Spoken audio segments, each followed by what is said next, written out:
आज हम लोग करने वाले हैं कहानी धिक्कार, जो लिखी गई है मुंशी प्रेमचंद जी द्वारा।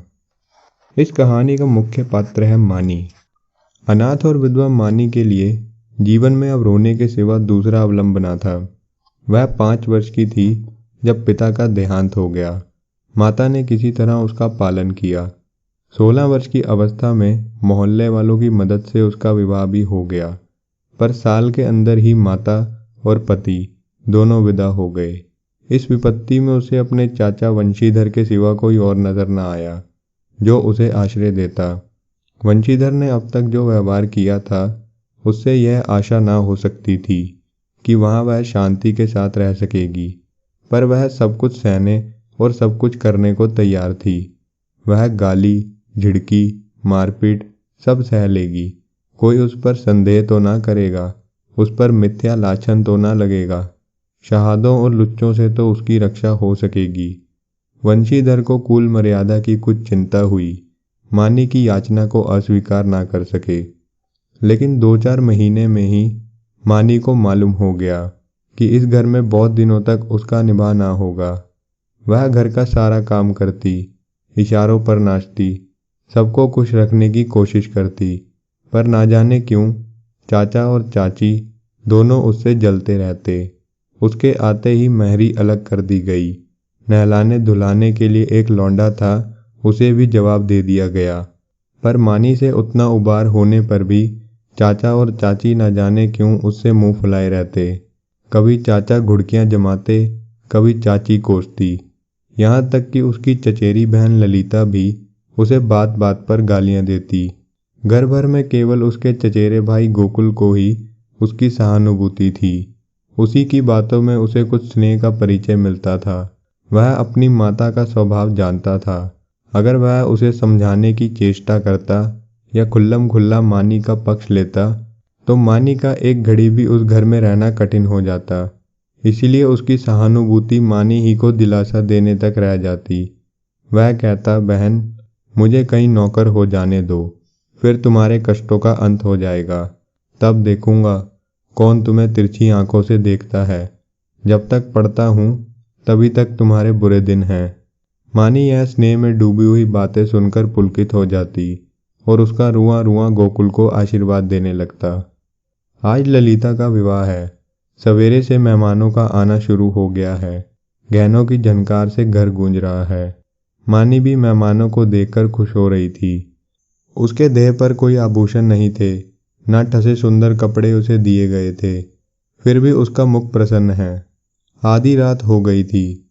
विवाह का मुहूर्त निकट आ गया था। जनवासे से पहनावे की चीजें आई। सभी औरतें उत्सुक होकर उन सब चीजों को देखने लगी। ललिता को आभूषण पहनाए जाने लगे। मानी के हृदय में बड़ी इच्छा हुई कि वह जाकर वधू को देखे। अभी कल तक जो बालिका थी उसे आज वधू वेश में देखने की इच्छा को ना रोक सकी। वह मुस्कुराती हुई कमरे में घुसी।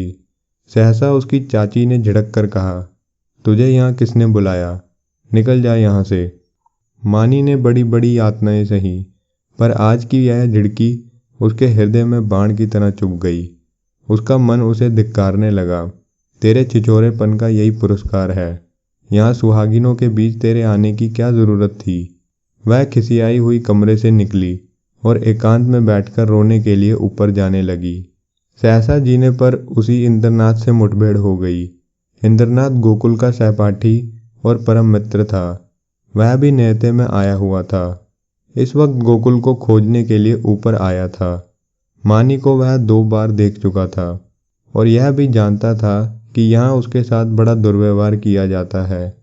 चाची की बातों की भनक उसके कानों में भी पड़ गई। मानी को ऊपर जाता देख वह उसके चित्त का भाव समझ गया और उसे सांत्वना देने के लिए ऊपर आया, मगर दरवाजा भीतर से बंद था। उसने किवाड़ की दरार से भीतर झांका। मानी मेज के पास खड़ी रो रही थी। उसने धीरे से कहा, मानी द्वार खोल दो। मानी उसकी आवाज सुनकर कोने में छिप गई और गंभीर स्वर में बोली, क्या काम है? इंद्रनाथ ने गदगद स्वर से कहा, तुम्हारे पैर पड़ता हूँ मानी, खोल दो। यह स्नेह में डूबा हुआ विनय मानी के लिए अभूतपूर्व था।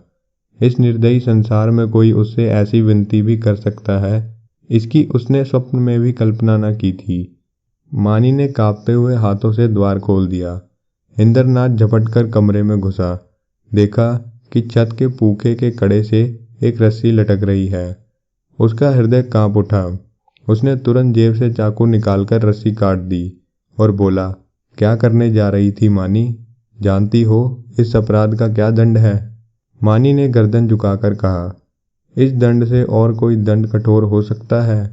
जिसकी सूरत से लोगों को घृणा है, उसे मरने के लिए भी अगर कठोर दंड दिया जाए तो मैं यह कहूंगी कि ईश्वर के दरबार में न्याय का नाम भी नहीं है। इंद्रनाथ की आंखें सजल हो गई। मानी की बातों में कितना कठोर सत्य भरा हुआ था। बोला, सदा ये दिन ना रहेंगे मानी।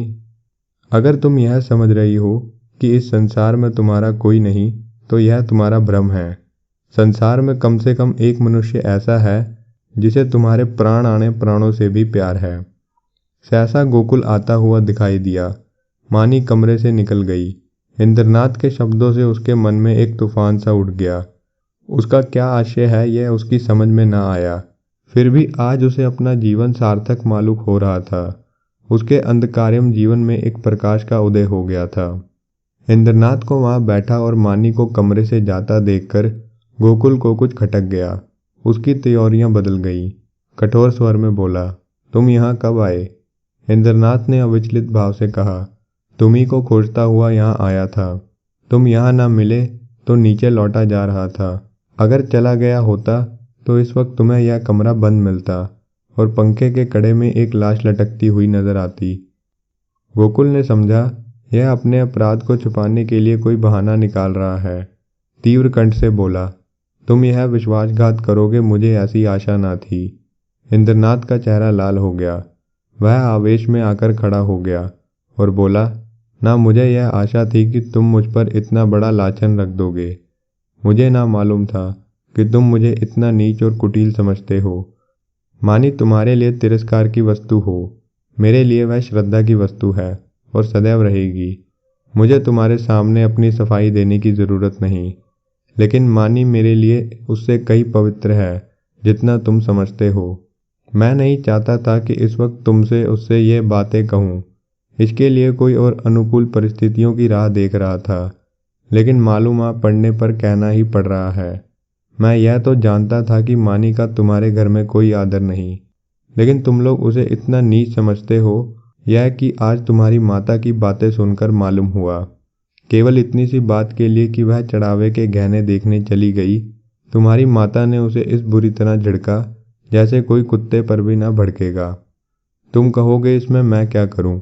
मैं कर ही क्या सकता हूँ। जिस घर में एक अनाथ स्त्री पर इतना अत्याचार हो, उस घर का पानी पीना भी हराम है। अगर तुमने अपनी माता को पहले ही दिन समझा दिया होता तो आज यह नौबत न आती। तुम इस इल्ज़ाम से बच नहीं सकते। तुम्हारे घर में आज उत्सव है। मैं तुम्हारे माता पिता से कुछ बातचीत नहीं कर सकता, लेकिन तुमसे कहने में संकोच नहीं है कि मैं मानी को अपनी जीवन सहचारी बनाकर अपने को धन्य समझूंगा। मैंने समझा था अपना कोई ठिकाना कर तब यह प्रस्ताव करूंगा, पर मुझे भय है कि विलंब करने में शायद मानी से हाथ धोना पड़े। इसीलिए तुम्हें और तुम्हारे घर वालों को चिंता से मुक्त करने के लिए मैं आज ही यह प्रस्ताव किए देता हूँ। गोकुल के हृदय में इंद्रनाथ के प्रति ऐसी श्रद्धा कभी न हुई थी। उस पर ऐसा संदेह कर वह बहुत ही लज्जित हुआ। उसने यह अनुभव भी किया कि माता के भय से मैंने मानी के विषय में तटस्थ रहकर कायरता का दोषी हुआ हूँ।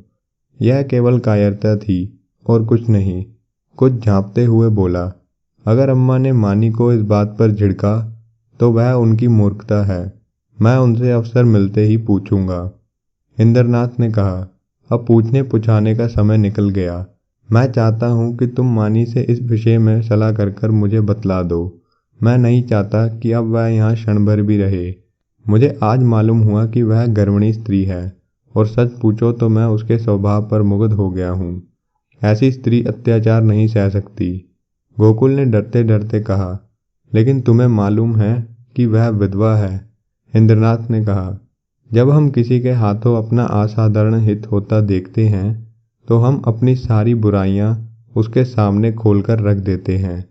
हम उसे दिखाना चाहते हैं कि हम आपकी इस कपा के स्वार्थ योग्य नहीं हैं। इंद्रनाथ ने मुस्कुराकर कहा, जानता हूँ, सुन चुका हूँ, और इसीलिए तुम्हारे बाबूजी से कुछ कहने का मुझमें अभी तक साहस नहीं हुआ। लेकिन ना जानता तो भी इसका मेरे निश्चय पर कोई अवसर ना पड़ता। मानी विधवा ही नहीं, अछूत हो, उससे भी गई बाती अगर कुछ हो सकती हो वह भी हो, फिर भी वह मेरे लिए रमणी रतन है। हम छोटे छोटे कामों के लिए तजुर्बेकार आदमी खोजते हैं। जिसके साथ हमें जीवन यात्रा करनी है उसमें तजुर्बे का होना ऐब समझते हैं। मैं न्याय का गला घोटने वालों में नहीं। विपत्ति से बढ़कर तजुर्बा सिखाने वाला कोई विद्यालय आज तक नहीं खुला। जिसने इस विद्यालय में डिग्री ले ली उसके हाथों में हम होकर जीवन की बागडोर दे सकते हैं। किसी रमणी का विधवा होना मेरी आंखों में दोष नहीं, गुण है। गोकुल ने पूछा, अगर तुम्हारे घरवाले आपत्ति करें तो? इंद्रनाथ ने प्रसन्न होकर कहा, मैं अपने घरवालों को इतना मूर्ख नहीं समझता कि इस विषय में आपत्ति करें। लेकिन वह आपत्ति करें भी तो मैं अपनी किस्मत अपने हाथ में रखना पसंद करता हूँ। मेरे बड़ों का मुझ पर पूरा अधिकार है।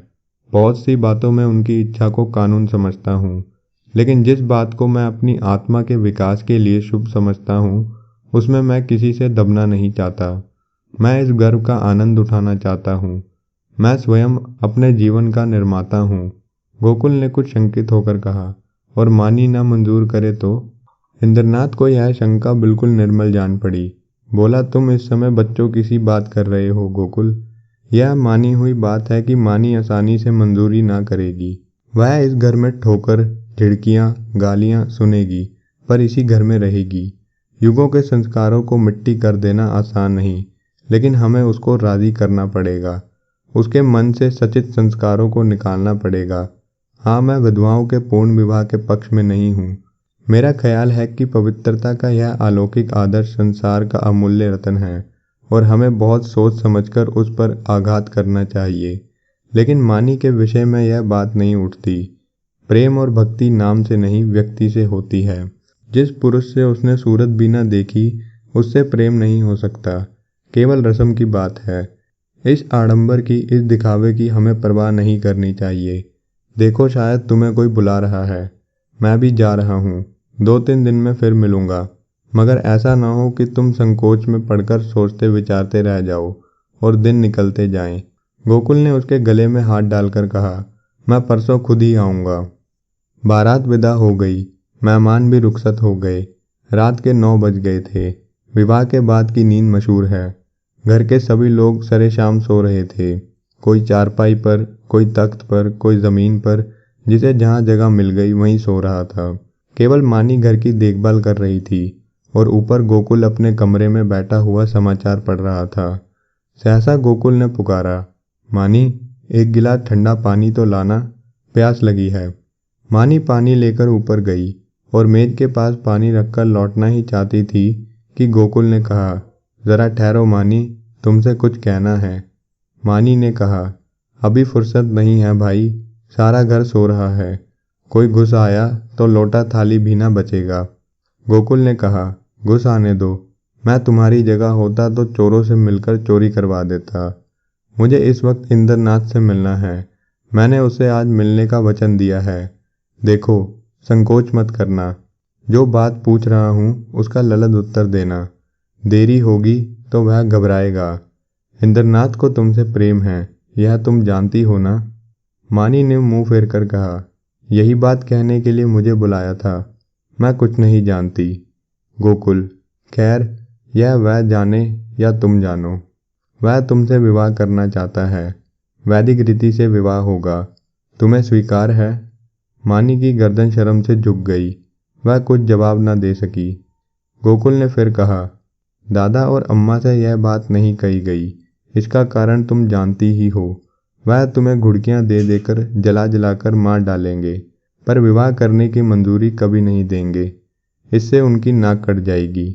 इसीलिए अब इसका निर्णय तुम्हारे ही ऊपर है। मैं तो समझता हूँ तुम्हें स्वीकार कर लेना चाहिए। इंद्रनाथ तुमसे प्रेम करता ही है। यूं भी निष्कलंक चरित्र आदमी है और बला का दलेर। भय तो उसे छू ही नहीं गया। तुम्हें सुखी देखकर मुझे सच्चा आनंद होगा। मानी के हृदय में एक वेग सा उठ रहा था, मगर मुंह से आवाज ना निकली। गोकुल ने अम्बी खींचकर कहा, देखो मानी, यह चुप रहने का समय नहीं। क्या सोचती हो? मानी ने कांपते हुए स्वर से कहा, हाँ। गोकुल के हृदय का बोझ हल्का हो गया, मुस्काने लगा। मानी शर्म के मारे वहां से भाग गई। शाम को गोकुल ने अपनी माँ से कहा, अम्मा, इंद्रनाथ के घर आज कोई उत्सव है। उसकी माता अकेली घबरा रही थी कि कैसे सब काम होगा। मैंने कहा, मैं मानी को कल भेज दूंगा। तुम्हारी आज्ञा हो तो मानी को पहुंचा दूं। कल परसों तक चली आएगी। मानी उसी वक्त वहां आ गई। गोकुल ने उसकी ओर कनखियों से ताका। मानी लज्जा से गड़ गई। भागने का रास्ता ना मिला। माँ ने कहा, मुझसे क्या पूछते हो? वह जाए तो ले जाओ। गोकुल ने मानी से कहा, कपड़े पहनकर तैयार हो जाओ, तुम्हें इंद्रनाथ के घर चलना है। मानी ने आपत्ति की, मेरा जी अच्छा नहीं है, मैं ना जाऊंगी। गोकुल की माँ ने कहा, चली क्यों नहीं जाती? वहाँ क्या कोई पहाड़ खोदना है? मानी एक सफ़ेद साड़ी पहनकर टांगे पर बैठी तो उसका हृदय कांप रहा था। बार बार आंखों में आंसू भर आते थे। उसका हृदय बैठा जाता था, मानो नदी में डूबन जा रही हो। टांगा कुछ दूर निकल गया तो उसने गोकुल से कहा, भैया, मेरा जी ना जाने कैसा हो रहा है। घर चलो, तुम्हारे पैर पड़ती हूँ। गोकुल ने कहा, तू पागल है। वहाँ सब लोग तेरी राह देख रहे हैं और तू कहती है कि लौट चलो। मानी, मेरा मन कहता है कुछ बुरा होने वाला है। गोकुल, मेरा मन कहता है कि तू रानी बनने जा रही है। मानी, 10-5 दिन ठहर क्यों नहीं जाते? कह देना मानी बीमार है। गोकुल, तू पागलों की सी बातें ना कर। मानी, लोग कितना हंसेंगे। गोकुल, मैं शुभ कार्य करते हुए किसी की हंसी की परवाह नहीं करता। मानी, अम्मा तुम्हें घर में ना घुसने देंगी। मेरे कारण तुम्हें भी झिड़कियां मिलेंगी। गोकुल, इसकी कोई परवाह नहीं, उसकी तो यह आदत ही है। टांगा पहुंच गया। इंद्रनाथ की माता विचारशील महिला थी। उन्होंने आकर वधू को उतारा और भीतर ले गई। गोकुल वहां से घर के लिए चला तो 11 बज रहे थे। एक और तो शुभ कार्य के पूरा करने का आनंद था, दूसरी ओर भय था कि कल मानी ना जाएगी तो लोगों को क्या जवाब दूंगा। उसने निश्चय किया कि चलकर साफ साफ कह दूंगा, छिपाना व्यर्थ है। आज नहीं कल, कल नहीं तो परसों सबको सब कुछ कहना ही पड़ेगा। आज ही क्यों ना कह दूं। यह निश्चय कर घर में दाखिल हुआ। माता ने किवाड़ खोलते हुए कहा, इतनी रात तक क्या करने लगे? उसे भी क्यों ना लेते आए। कल सवेरे चौका बर्तन कौन करेगा?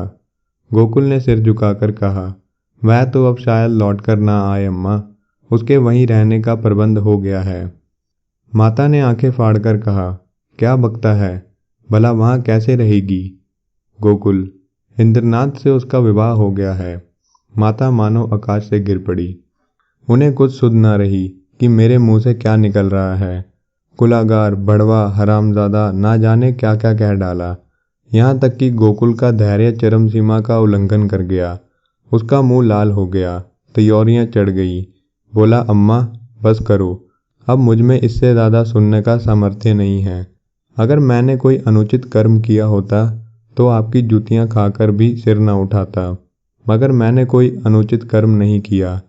मैंने वही किया जो ऐसी दशा में मेरा कर्तव्य था और जो हर एक भले आदमी को करना चाहिए। तुम मूर्ख हो, तुम्हें नहीं मालूम कि समय की क्या प्रगति है, इसलिए अब तक मैंने धैर्य के साथ तुम्हारी गालियां सुनी।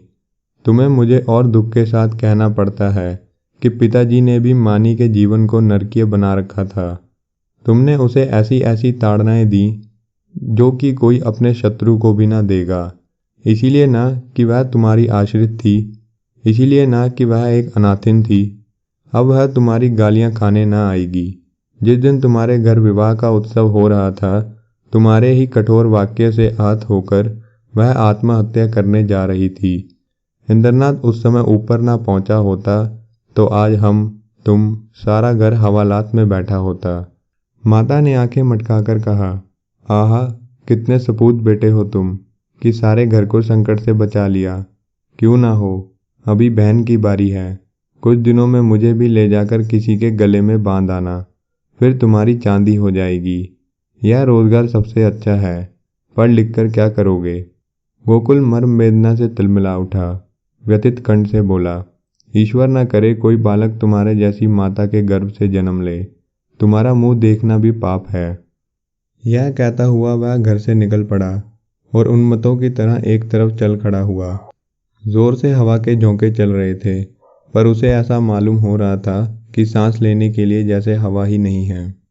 1 सप्ताह बीत गया, पर गोकुल का कहीं पता न चला। इंद्रनाथ को बम्बई में एक जगह मिल गई थी। वह वहाँ चला गया था। वहाँ रहने का प्रबंध करके वह अपनी माता को तार देगा और तब सास और बहू दोनों चली जाएंगी। वंशीधर को पहले संदेह हुआ कि गोकुल इंद्रनाथ के घर छिपा होगा, पर जब वहाँ पता न चला तो उन्होंने सारे शहर में खोजा, पूछ शुरू की। जितने मिलने वाले मित्र, स्नेही, संबंधी थे, सभी के घर गए, पर सब जगह एक ही जवाब पाया। दिन भर दौड़ धूप करके शाम को घर आते तो स्त्री के आड़े हाथों लेते और कोस लड़के को, पानी पी पी कर कोस। ना जाने तुम्हें कभी बुद्धि आएगी भी या नहीं। गई थी चुड़ैल जाने देती, एक बोझ सिर से टला, एक मेहरी रख लो काम चल जाएगा।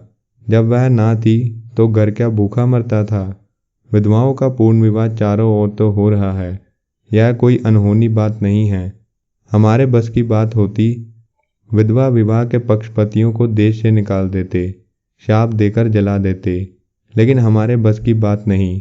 फिर तुमसे इतना भी ना हो सका कि मुझसे तो पूछ लेती, मैं जो उचित समझता करता। क्या तुमने समझा था मैं दफ्तर से लौट कर आऊँगा ही नहीं? बस लड़के पर टूट पड़ी। अब रो, दिल खोल कर रो। संध्या हो गई थी। वंशीधर स्त्री को फटकार सुनाकर द्वार पर उद्वेग की दशा में टहल रहे थे। रह रह कर मानी पर क्रोध आता था। इसी राक्षसी के कारण मेरे घर का सर्वनाश हुआ। ना जाने किस बुरी साइत में आई कि घर को मिटाकर छोड़ा। वह ना आई होती तो आज क्या यह बुरे दिन देखने पड़ते। कितना होनहार, कितना प्रतिभाशाली लड़का था, ना जाने कहाँ गया। एकाएक एक बुढ़िया उसके समीप आई और बोली, बाबू साहब, यह खत लाई हूँ, ले लीजिए। वंशीधर ने लपक कर बुढ़िया के हाथ से पत्र ले लिया। उनकी छाती आशा से धक धक करने लगी। गोकुल ने शायद यह पत्र लिखा होगा। अंधेरे में कुछ न सूझा। उन्होंने बुढ़िया से पूछा कि कहाँ से आई है। बुढ़िया ने कहा, वो जो बाबू हुस्नेगंज में रहते हैं, जो बम्बई में नौकर हैं, उन्हीं की बहू ने भेजा है। वंशीधर ने कमरे में जाकर लैंप जलाया और पत्र पढ़ने लगा। मानी का खत था। पूजनीय चाचा जी, अभाग्नि मानी का प्रणाम स्वीकार कीजिए। मुझे यह सुनकर अत्यंत दुख हुआ कि गोकुल भैया कहीं चले गए हैं और अब उनका पता नहीं है। मैं इसका कारण हूँ। यह कलंक मेरे मुख पर लगना था, वह भी लग गया। मेरे कारण आपको इतना शोक हुआ, मुझे इस बात का दुख है, मगर भैया आएंगे अवश्य, इसका मुझे विश्वास है। मैं भी 9 बजे वाली गाड़ी से बम्बई जा रही हूँ। मुझसे जो कुछ अपराध हुआ उसे क्षमा कीजिएगा और चाची से मेरा प्रणाम कहिएगा। मेरी ईश्वर से यही प्रार्थना है कि शीघ्र ही गोकुल भैया सकुशल घर लौट आएं। ईश्वर की इच्छा हुई तो भैया के विवाह में आपके चरणों के दर्शन करूंगी। वंशीधर को पत्र पढ़कर गुस्सा आया। उसने वह पत्र को फाड़ फाड़ कर पुर्जे कर डाला। घड़ी में देखा तो 8 बज रहे थे। तुरंत कपड़े पहने और सड़क पर आकर एकाएक किया और स्टेशन चले। बम्बई मेल प्लेटफॉर्म पर खड़ा था। मुसाफिरों की भगदड़ मची हुई थी। खोमचे वालों की चीख पुकार से कान पड़ी आवाज़ न सुनाई देती थी। गाड़ी छूटने में थोड़ी देर ही थी। मानी और उसकी सास एक जनाने कमरे में बैठे हुए थे। मानी सजल नेत्रों से सामने ताक रही थी। अतीत चाहे दुखदायी क्यों ना हो, उसकी स्मृतियाँ मधुर होती हैं। मानी आज बुरे दिनों को स्मरण करके दुखी हो रही थी। गोकुल से अब ना जाने कब भेंट होगी। चाचा जी आ जाते तो उनके दर्शन कर लेती। कभी कभी बिगड़ते थे तो क्या, उसके भले के लिए ही उसे डांटते थे। वह आवेंगे नहीं। अब तो गाड़ी छूटने में भी थोड़ी ही देर रह गई है। कैसे आएं? समाज में हलचल मच जाएगी। भगवान की इच्छा होगी तो अब की जब यहाँ आऊँगी तो ज़रूर उनके दर्शन करूँगी। एकाएक उसने लाला वंशीधर को आते देखा। वह गाड़ी से निकलकर बाहर खड़ी हो गई और चाचा जी के और बढ़ी। चरण पर गिरना चाहती थी कि वह पीछे हट गए और आंखें निकालकर बोले, मुझे मत छू, दूर रह, अभागनी कहेगी। मुंह की कालिख लगाकर मुझे पत्र लिखती है, तुझे मौत नहीं आती। तूने मेरे कुल का सर्वनाश कर दिया। आज तक गोकुल का पता नहीं है। तेरे कारण वह घर से निकला और तू अभी तक मेरी छाती पर मूंग दलने को बैठी है। तेरे लिए क्या गंगा में पानी नहीं? मैं तुझे कुटला ऐसी हरजाई समझता तो पहले ही दिन तेरा गला घोंट देता। अब मुझे अपनी भक्ति दिखाने चली है। तेरी जैसी पापिष्ठाओं का मरना ही अच्छा है, पृथ्वी का बोझ कम हो जाएगा। प्लेटफॉर्म पर सैकड़ों आदमियों की भीड़ लग गई और वंशीधर निर्लज्ज भाव से गालियों की बौछार कर रहे थे। किसी की समझ में न आया कि माजरा क्या है, पर मन से सब लोग लाला को धिक्कार रहे थे। मानी पाषाण मूर्ति के समान खड़ी थी, मानो वह जम गई हो। उसका सारा अभिमान चूर चूर हो गया। ऐसा जी चाहता था कि धरती फट जाए और मैं उसमें समा जाऊं। कोई वृक्ष गिरकर उसके जीवन अधम जीवन का अंत कर दे। इतने आदमियों के सामने उसका पानी उतर गया। उसकी आंखों से पानी की एक बूंद भी न निकली। हृदय में आंसू न थे। उसकी जग एक दावानल सा दहक रहा था, जो मानो वेग से मस्तिष्क की ओर बढ़ता चला जाता था। संसार में कौन सा जीवन इतना अधम होगा? सास ने पुकारा, बहू अंदर आ जाओ। गाड़ी चली तो माता ने कहा, ऐसा बेशरम आदमी नहीं देखा। मुझे तो ऐसा क्रोध आ रहा था कि उसका मुंह नोच लूं। मानी ने सिर ऊपर ना उठाया। ना जाने इन सड़ियलों को बुद्धि कब आएगी। अब तो मरने के दिन भी आ गए। पूछूं, तेरा लड़का भागा तो हम क्या करें? अगर ऐसे पापी ना होते तो यह वृक्ष क्यों गिरता? मानी ने फिर भी मुंह ना खोला। शायद उसे कुछ सुनाई नहीं दिया था। शायद उसे अपने अस्तित्व का ज्ञान भी नहीं था। वह टकटकी लगाई खिड़की की ओर ताक रही थी। उस अंधकार में जाने क्या सूझ रहा था। कानपुर आया। माता ने पूछा, बेटी कुछ खाओगी? थोड़ी सी मिठाई खा लो, 10 कब के बज गए।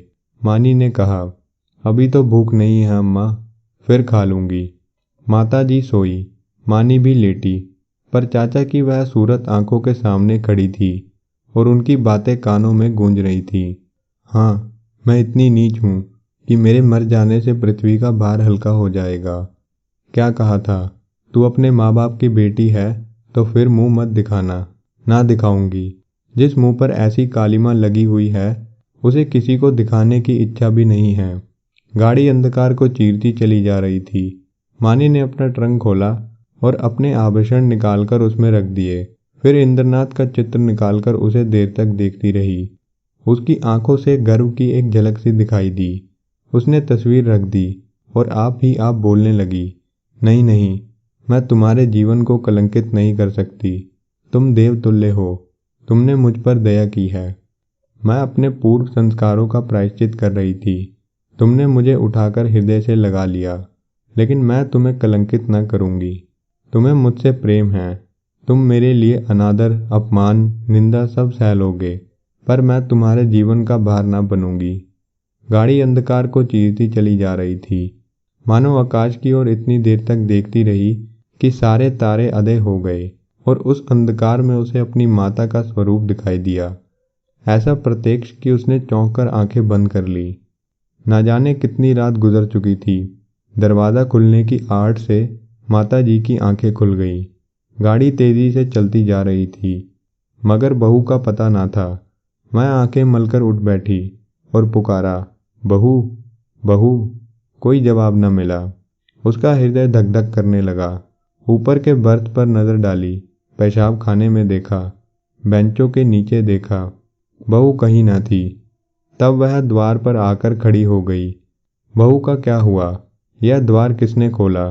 कोई गाड़ी में तो नहीं आया? उसका जी घबराने लगा। उसने किवाड़ बंद कर लिया और जोर जोर से रोने लगी। किससे पूछूं? डाक गाड़ी अब ना जाने कितनी देर में रुकेगी।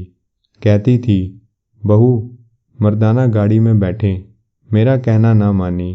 कहने लगी, अम्मा जी आपको सोने में तकलीफ होगी, यहाँ आपको आराम होगा। सहसा उसे खतरे की जंजीर याद आई। उसने जोर जोर से कई बार जंजीर खींची। कई मिनट बाद गाड़ी रुकी। गार्ड आया। पड़ोस के कमरे से 2-4 आदमी भी आए। फिर लोगों ने सारे कमरे को तलाश किया। नीचे तख्त के ध्यान से देखा। रक्त का कोई चिन्ह न था। बिस्तर, संदूक बर्तन सब कुछ मौजूद थे। ताले भी सब बंद थे।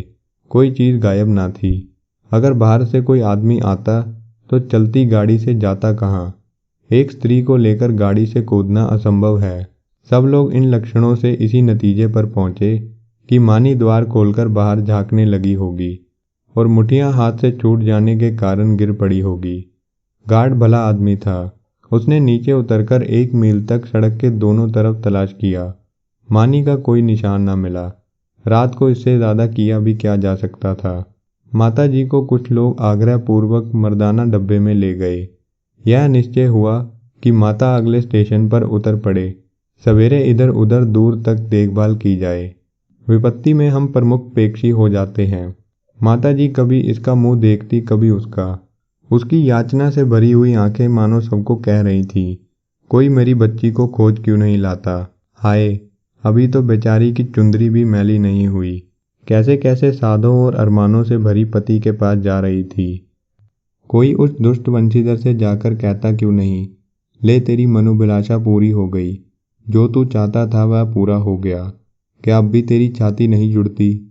वृद्धा वहीं बैठी रो रही थी और गाड़ी अंधकार को चीरती चली जाती थी। रविवार का दिन था। संध्या समय इंद्रनाथ 2-3 मित्रों के साथ अपने घर की छत पर बैठा हुआ था। आपस में हास परिवास हो रहा था। मानी का आगमन इस प्रवास का विषय था। एक मित्र बोला, क्यों इंद्र, तुमने तो वैवाहिक जीवन का कुछ अनुभव किया है, हमें क्या सलाह देते हो? बनाए कहीं घोंसला या यूं ही डालियों पर बैठे बैठे दिन काटे? पत्र पत्रिकाओं को देखकर तो यह मालूम होता है कि वैवाहिक जीवन और नर्क में कुछ थोड़ा सा ही अंतर है। इंद्रनाथ ने मुस्कुराकर कहा, यह तो तकदीर का खेल है, 16 आने तकदीर का। अगर एक दशा में वैवाहिक जीवन नर्क तुल्य है, दूसरी दशा में वर्ग में कम नहीं। दूसरे मित्र बोले, इतनी आज़ादी तो भला क्या रहेगी? इंद्रनाथ, इतनी क्या, इसका संताश भी ना रहेगा। अगर तुम रोज सिनेमा देखकर 12 बजे लौटना चाहते हो, 9 बजे सोकर उठना चाहते हो और दफ्तर से 4 बजे लौटकर ताश खेलना चाहते हो, तो तुम्हें विवाह करने से कोई सुख ना होगा। और जो हर महीने सूट बनवाते हो, वह शायद साल भर में भी ना बनवा सको। श्रीमती जी तो आज रात की गाड़ी से आ रही हैं। हाँ, मेल से। मेरे साथ चलकर उन्हें रिसीव करोगे ना? यह भी पूछने की बात है। अब घर कौन जाता है, मगर कल दावत खिलानी पड़ेगी। सहसा तार के चपरासी ने आकर इंद्रनाथ के हाथ में तार का लिफाफा रख दिया। इंद्रनाथ का चेहरा खिल उठा। झट तार खोलकर पढ़ने लगा। एक बार पढ़ते ही उसका हृदय धक हो गया। सांस रुक गई। सिर घूमने लगा। आंखों की रोशनी लोपित हो गई, जैसे वृक्ष पर काला पर्दा पड़ गया हो। उसने तार को मित्र के सामने फेंक दिया। दोनों हाथों से मुंह डुबककर फूट फूट कर रोने लगा। दोनों मित्रों ने घबराकर तार उठा लिया और उसे पढ़ते ही दीवार की ओर देखने लगे। क्या सोच रहे थे और क्या हो गया? तार में लिखा था, मानी गाड़ी से कूद पड़ी। उसकी लाश लालपुर से 3 मील पर पाई गई। मैं लालपुर में हूँ, तुरंत आओ। एक मित्र ने कहा, किसी शत्रु ने झूठी खबर भेजी है। दूसरे मित्र ने कहा, हाँ, कभी कभी लोग ऐसी शरारत करते हैं। इंद्रनाथ ने शून्य नेत्रों से उनकी ओर देखा, पर मुंह से कुछ बोला नहीं। कई मिनट तीनों आदमी चुपचाप बैठे रहे। एकाएक इंद्रनाथ खड़ा हो गया और बोला, मैं इस गाड़ी से जाऊंगा। बंबई से 9 बजे को गाड़ी छूटती है। दोनों ने चटपट बिस्तर आदि बांधकर तैयार कर दिया। एक ने बिस्तर उठाया, दूसरे ने ट्रंक। इंद्रनाथ ने चटपट कपड़े पहने और स्टेशन चले। निराशा आगे थी और आशा रोती हुई पीछे। 1 सप्ताह गुजर गया था। लाला वंशीधर दफ्तर से आकर द्वार पर बैठे ही थे कि इंद्रनाथ ने आकर प्रणाम किया। वंशीधर उसे देखकर चौंक पड़े। उसके अनपेक्षित आगमन पर नहीं, उसकी वृक्क दशा पर। मानो तितराग शोक सामने खड़ा हो, मानो हृदय से निकली हुई आह मूर्तिमन हो गई हो। वंशीधर ने पूछा, तुम बंबई चले गए थे ना? इंद्रनाथ ने जवाब दिया, जी हाँ, आज ही आया हूँ। वंशीधर ने तीखे स्वर में कहा, गोकुल को तो तुम ले बीते आए। तुमसे कहाँ उसकी भेंट हुई? क्या बंबई चला गया था?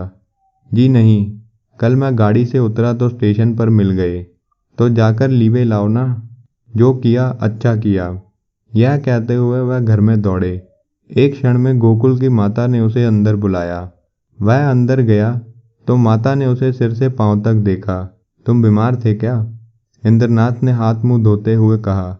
मैंने तो कहा था चलो, लेकिन डर के मारे नहीं आते। और था कहाँ इतने दिन? कहते थे देहातों में घूम रहा था। तो क्या तुम अकेले बंबई से आए हो? जी नहीं, अम्मा भी आई हैं। गोकुल की माता ने कुछ सूख चाकर पूछा। मानी तो अच्छी तरह है ना? इंद्रनाथ ने हंसकर कहा। जी हाँ, अब वह बड़े सुख से है। संसार के बंधनों से छूट गई। माता ने अविश्वास करके कहा। चल नटखट कहीं का, बेचारी को कोस रहा है। मगर जल्दी बंबई से लौट क्यों आए? इंद्रनाथ ने मुस्कुराते हुए कहा। माता जी का तार बंबई में मिला कि मानी ने गाड़ी से कूदकर प्राण दे दिए। वह लालपुर में पड़ी हुई थी। दौड़ा हुआ आया, वहीं दह क्रिया की और आज घर चला आया। अब मेरा अपराध क्षमा कीजिएगा। आंसुओं के वेग ने गला बंद कर दिया। जेब से एक पत्र निकालकर माता के सामने रखता हुआ बोला। उसके संदूक में यह पत्र मिला है। गोकुल की माता कई मिनट तक मरमत सी बैठी जमीन की ओर ताकती रही। शौक और उससे अधिक पश्चाताप ने सिर को दबा रखा था। फिर पत्र उठाकर पढ़ने लगी। स्वामी, जब यह पत्र आपके हाथों में पहुंचेगा तब तक मैं इस संसार से विदा हो जाऊंगी। मैं बड़ी अभागिनी हूँ। मेरे लिए संसार में स्थान नहीं है। आपको भी मेरे कारण कलेश और निंदा ही मिलेगी। मैंने सोचकर देखा और यह निश्चय किया कि मेरे लिए मरना ही अच्छा है। मुझ पर आपने जो दया की उसके लिए आपको क्या प्रतिदान करूं? जीवन में मैंने कभी किसी वस्तु की इच्छा नहीं की, परंतु मुझे दुख है कि मैं आपके चरणों पर सिर रखकर ना मर सकी। मेरी अंतिम याचना है कि मेरे लिए आप शोक ना कीजिएगा। ईश्वर आपको सदा सुखी रखे। माता जी ने पत्र रख दिया और आंखों से आंसू बहने लगे। बरामदे में वंशीधर निसंपद खड़े थे और जैसे मानी लज्जित उनके सामने खड़ी थी। तो ये थी हमारी कहानी धिक्कार। वीडियो अच्छी लगे तो चैनल को लाइक शेयर और सब्सक्राइब ज़रूर करें।